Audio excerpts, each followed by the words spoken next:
It started with whispers in the hallway, the kind that slithered just behind your shoulder but pierced deep into your spine. And Zariah James had heard them her entire life, crippled, slow, waste of space, but nothing hurt like this new school, where cruelty had a smile and mockery wore lip gloss and varsity jackets. At Brookview High, Zariah wasn't just a new girl, she was the disabled girl, the one with a carbon fiber prosthetic leg that moved with grace but marked her different, and different was dangerous here. On her first day, she walked into the cafeteria and saw eyes swing her way not with curiosity but with hunger, the kind of social predators who sniffed out weakness.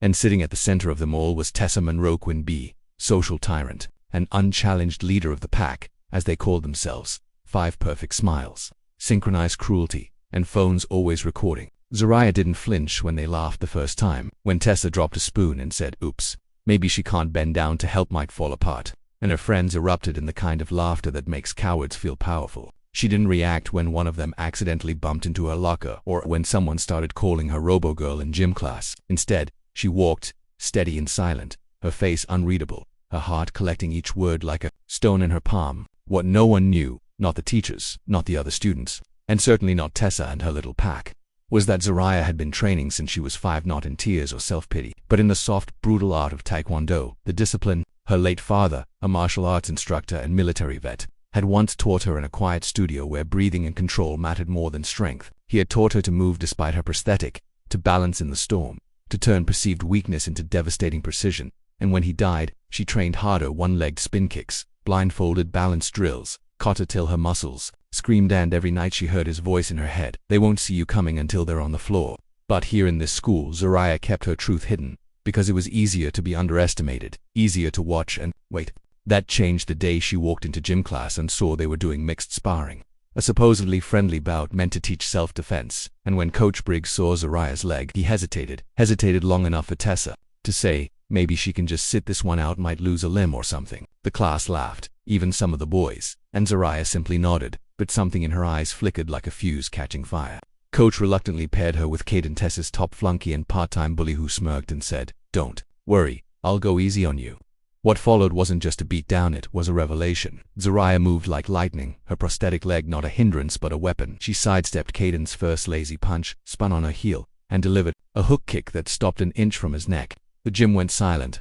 Caden stumbled back, humiliated, but Zariah didn't stop. She performed the next move like a kata, disarm, trap, counter, her hands flowing faster than most could track. Coach Briggs's jaw dropped, Tessa's face turned pale. Zariah didn't speak a word, didn't gloat, just bowed and walked away as if nothing happened. But the silence that followed wasn't just it was the shattering of an illusion. The girl they'd mocked was a storm in waiting, and now the school had seen a glimpse of her power. Tessa's reign wasn't over yet, but Zariah had just declared war without saying a single word. The buzz spread through Brookview High like wildfire wrapped in gasoline, and by the next morning, Zariah James wasn't just the disabled girl anymore. She was the girl who dismantled Caden Mathers in front of 30 stunned students, 3 gym assistants, and 1 coach who hadn't stopped rewatching the security footage with disbelief stitched into his brow. But if Zariah hoped it would end there, if she dreamed the bullies would back down or apologize or even simply ignore her from now on, she was sorely mistaken. Because humiliation doesn't make enemies disappear, it makes them desperate. And when fragile egos feel exposed, they don't retreat, they retaliate. Tessa Monroe had built her entire identity on control, dominance, and aesthetic perfection. And what Zariah did in that mat in front of those witnesses had knocked a crack into Tessa's mirror world, one that wouldn't stop spreading until everything she'd curated shattered. So she did what all queens of petty kingdoms do when challenged. She declared a silent war. The days that followed were a storm of subtle sabotages. Locker jammed every morning.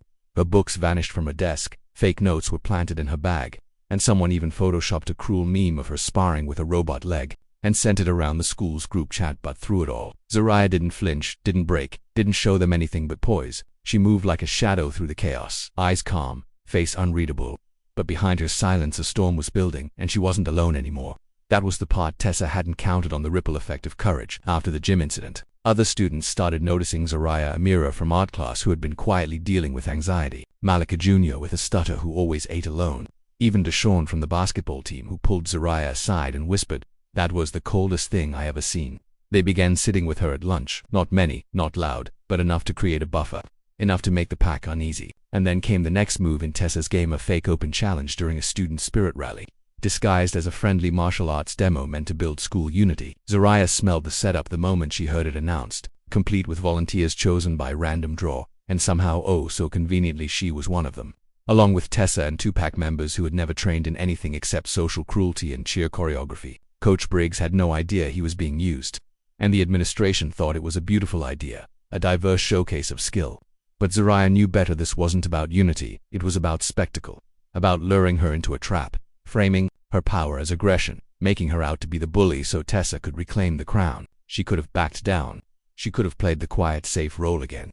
But something in her spine stiffened that day. Something deeper than pride. Something ancestral. Maybe it was her father's voice, her mother's tears when she first learned to walk on that prosthetic, every ancestor who'd been told to sit down and survive. So she accepted. And on that Friday afternoon, in front of a packed gymnasium, the trap was sprung, but Zariah didn't walk into it. She danced through it. The demo began with laughter, Tessa faking innocence and charm, mocking little bows and exaggerated karate stances that got the crowd giggling.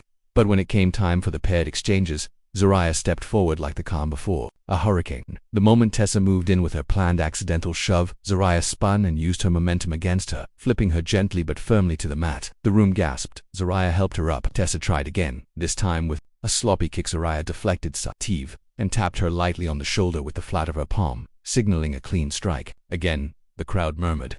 But when Caden, red-faced from his earlier loss, charged in under the excuse of a surprise variation, Zariah's reflexes turned surgical. She parried, dropped low, swept his legs with her prosthetic, and held him in a clean arm lock without a single bruise. She'll let go.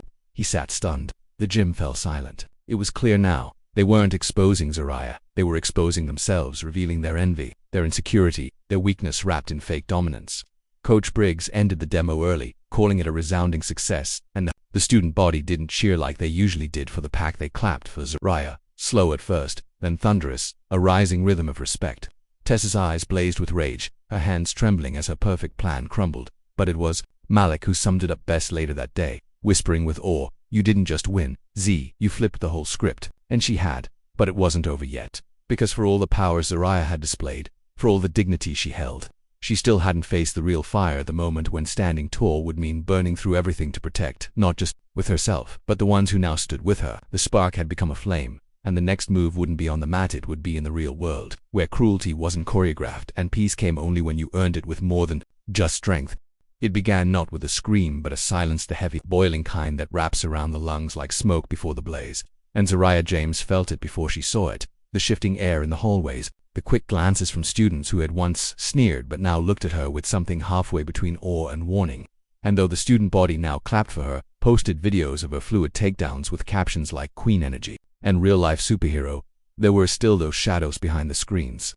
The ones who couldn't stand that the girl they'd mocked had not only survived their cruelty but turned it inside out. And none burned hotter with that resentment than Tessa Monroe, whose social grip was slipping like wet mascara during a storm. And that was when she made her final, most vicious move, not in public, not with insults or staged challenges, but behind closed doors, with lies and leverage, her smile as sharp as broken glass hidden in velvet. It started with a rumor that Zariah had cheated during the sparring, used illegal moves, endangered students, and intimidated others with her physicality, and soon an anonymous tip was filed with the school board, followed by a concerned parents' email chain, all miraculously coordinated within 48 hours. And Zariah found herself summoned to the principal's office.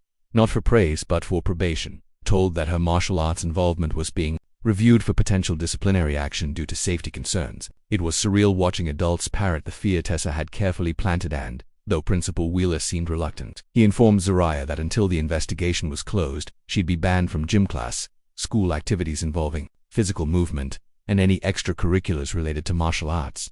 "It's just procedure," he said, avoiding her eyes. "You understand." She understood plenty. She understood that power always fought back when challenged. That excellence in a black body, especially a black body marked as disabled, would always be seen as a threat before it was recognized as brilliance. And for the first time since arriving at Brookview, Zariah felt her control slipping. Not on the mat, but in the narrative, where they painted her as a weapon instead of a warrior. But the fire inside her didn't dim, it sharpened. She didn't cry, didn't beg, didn't fold. Instead, she walked out of that office, head high, and made a phone call to Sensei Masuda, her late father's best friend and her current mentor, who ran the downtown community dojo where she'd trained after school for years. When he heard what happened, he didn't rage, he simply said, "Then we show them who you are." That Saturday, Zariah hosted a free open house martial arts workshop at the dojo for all ages, all abilities. And what started as a few curious attendees turned into dozens. then hundreds. As word spread fast across town, parents with kids in wheelchairs, teens who struggled with anxiety, elders who wanted self-defense tips, and even school staff who had quietly rooted for Zariah but had felt powerless to speak. She led the entire session composed, focused, demonstrating not violence but control, not combat but community, showing that martial arts wasn't about domination but discipline. And by the end, with sweat across her brow and dozens of grateful voices surrounding her, she knew this was no longer about Brookview High. It was about every girl who'd been told she couldn't, every child who'd been silenced, every soul who'd been underestimated. But just as she felt the tide turning, the final blow came: an emergency school assembly, hastily arranged, where Tessa's mother, a prominent donor, spoke about safety concerns and the importance of inclusive, non-violent student spaces, veiling her daughter's vendetta in language dripping with corporate civility. Zariah sat in the crowd, flanked by Malik, Amira, Deshawn, and others who now called her friend, and for the first time, she saw fear flicker in her own reflection, not of Tessa, but of the machine behind her, the systems that would protect mediocrity in a blonde ponytail before they'd defend excellence in a dark-skinned girl with a prosthetic. When the mic was opened for comments, no one moved at first until Zariah stood. Her voice didn't shake. "I've never hit anyone who didn't come at me first. I've never made a joke at someone else's expense, and I've never used my strength to hurt people only to protect myself. But I've watched people like me be told to shrink our strength just so someone else could feel bigger. I won't do that anymore." The auditorium went silent, and then came applause, not just scattered, but rising, wave after wave, as if the whole school had been waiting for someone to say it. Principal Wheeler blinked back, surprise. Even a few teachers stood. Tessa turned crimson. That night, a video of Zariah's speech went viral across local media, captioned, "Strength isn't a threat," with hundreds of supportive comments and shares. And though the investigation was still ongoing, the tone had shifted. But the true test, Zariah knew, wasn't in words. It would come when the pack, desperate and cornered, made their final move. Because people like Tessa don't let go of power without claws out. The fire had burned bright, but now steel would be needed, forged not just in discipline, but in community. And Zariah was ready. It was the last Friday before spring break, the sky draped in soft gray clouds and the air humming with that restless tension only students can generate when they sense freedom nearing. But inside Brookview High, the tension had nothing to do with weather or holidays. It had everything to do with the storm that had been gathering for weeks, and at the center of it stood Zariah James. Not hiding, not limping, not folding, but standing still, calm, still powerful. A quiet hurricane, wrapped in grace and fire. And though the administration had yet to officially clear her name, the tides had already turned. Classmates nodded to her in the halls. Teachers smiled more warmly, and even the assistant principal had begun treating her like someone worth listening to rather than just managing. But the pack, or what remained of it, didn't go quietly. And just when the tension seemed to settle, they struck one final time. This time not with whispers or rules, but with raw, televised spectacle, hijacking the student body president debate with a stunt no one expected. Tessa Monroe announced she'd be run in unopposed, she claimed, and that as part of her campaign she'd challenge bullying by calling for stricter enforcement of physical conduct policies, which everyone in the gym knew was a not-so-veiled swipe at Zariah, who stood in the crowd near the back with her cane in one hand and her friends by her side. The audacity of it struck like ice. But Zariah didn't flinch. She watched as Tessa launched into a speech dripping with faux concerned tone, citing incidents that endangered students, while broadcasting a blurry, edited clip of Zariah's takedown of a bully months ago, played out of context on the screen behind her, drawing gasps from the newer students and uncomfortable glances from the staff. The trap was brilliant, twisted, and effective for a moment. Then a second screen lit up, and a voice interrupted from the AV booth. "Let's show the whole story." And suddenly Zariah's full sparring footage played and filtered in high quality, revealing the aggressive bullying that had led to her defense, the laughter from the pack before they were humbled, and the calm, measured control Zariah had used throughout, followed by a montage someone had compiled of her teaching the free martial arts class, hugging younger kids, speaking out at the assembly. The gym fell utterly silent as the lie unraveled before their eyes, and all heads turned not toward Zariah this time, but toward Tessa, who smirked, faltered, then vanished completely. Malik stepped forward, mic in hand, and said clearly, "You keep trying to rewrite her story."